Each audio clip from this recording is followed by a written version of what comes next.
Horizon Zero Dawn is simultaneously a role-playing game that plays like an action game.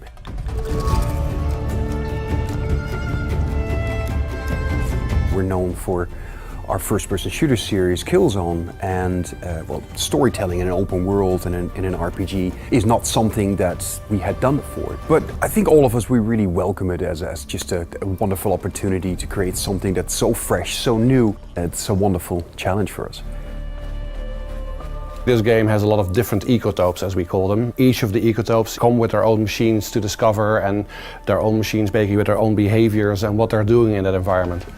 We've shown at E3 basically our sort of more foresty, fall-like environment, but we also have deserts in the game, we have high mountain peaks completely covered in snow, we have jungle in the game, we have loads of different environments, and of course a really big part of it is also the ancient ruins that we have in the game, which are again a completely different sort of atmosphere and setting.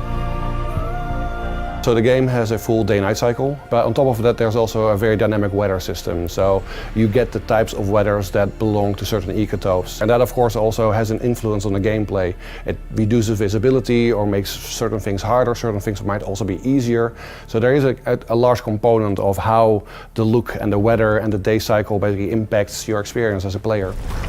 The transition from Killzone to Horizon has been really interesting, both from an artistic point of view as well as technically. When we're making Killzone, we're making linear levels or serpentine levels. Basically, you walk through them, but we have very tight control.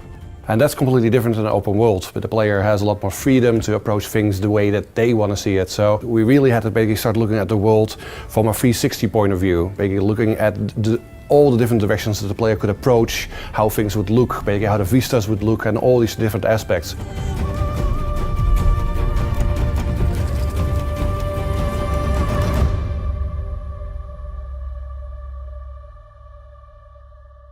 PS4 for the players.